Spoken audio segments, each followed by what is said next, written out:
talking to Dr. AAl-Hadid, the chairperson of the Department of Africana Studies at Tennessee State University. And of course, Dr. AAl-Hadid, before we had our break, and of course we are sorry that we had to interrupt you for that break, but let's allow you to continue this economic discussion because I think what you're doing is pointing out the significance of the international slave trade in terms of the economic development in terms of capitalism. Let's do it from that perspective. Yeah, what we have to realize is that the slave trade set the stage for the Industrial Revolution and modern-day capitalism. Because in the feudal period, the feudal landlords were the ones that had the wealth, and they had a system of barter.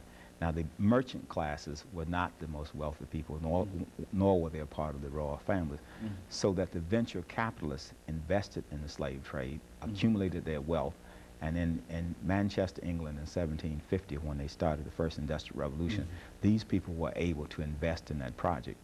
And then the way they socialized that Industrial Revolution was to form factories so that the center of power shifted from the rural areas where the feudal landlords were to the urban areas. And the same exact phenomenon happened inside the United States. A lot of people think that Lincoln freed the slaves for humanitarian reasons. Lincoln freed the slaves because the United States was moving from a feudal economy into an industrial economy. And they needed people to come into the labor force with a wage so that they could expand the markets to sell the products that were being produced. So there is a direct link between the Industrial Revolution and modern-day capitalism and slavery. Modern-day capitalism and the Industrial Revolution would not have been possible in the Western world without slavery in the form that it took. You're talking about chattel slavery, where the people were not paid a wage, and all that money that they did not pay to the slaves, they invested, they accumulated wealth. So when the technology came along, there were people who could invest in that technology. You know, I think when we were in college, Dr. AAl-Hadid, we used to talk about slavery from that perspective, and we would say that slavery was simply anachronistic in a real sense. It had simply was in the wrong place at the wrong time. You see, and it was time for it to go, and yeah, I certainly support that point of view, and I can see that point of view. You know, during this last 3 minutes that we have here, let's look at some of the efforts that you've already talked about when you dealt with Marcus Garvey, but some of the efforts that will attempt to bring all of the various Africans from the various continents, North America, South America, Caribbean, Canada, etc. What are some of the efforts that are being made and that have been made to do that? Let's do that over the last 3 or 4 minutes that we have. One of, I think, most ongoing project is, of course, the various Africana studies, African American studies departments and programs that we have across the country. What we're trying to do now is understand the African-centered paradigm and to put together an intellectual project where we connect Africans up with the same knowledge base and with the same culture, because we realize without a paradigm and without a shared ideology, it will be impossible to bring all Africans together. And it's important that we bring all Africans together because capitalism, the way it's set up today, is an international situation.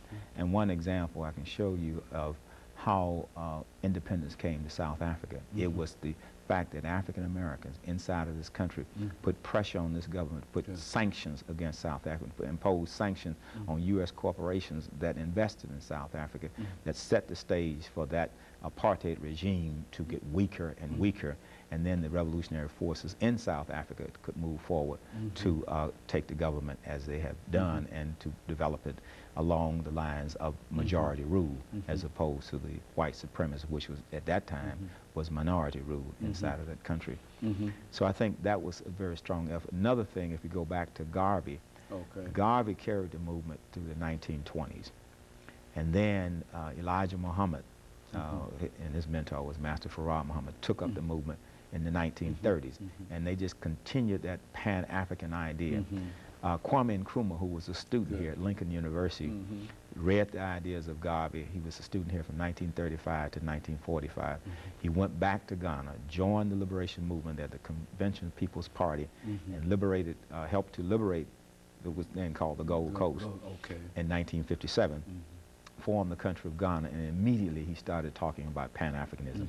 and he served to provide resources and training for other African countries to liberate themselves from British colonialism, French colonialism, Portuguese colonialism. He provided the technology, he educated the people. So that whole spirit of Pan-Africanism, and from that they formed the Organization of African Unity in Addis Ababa, Ethiopia, and that provided an umbrella structure for Africans to at least move toward unifying.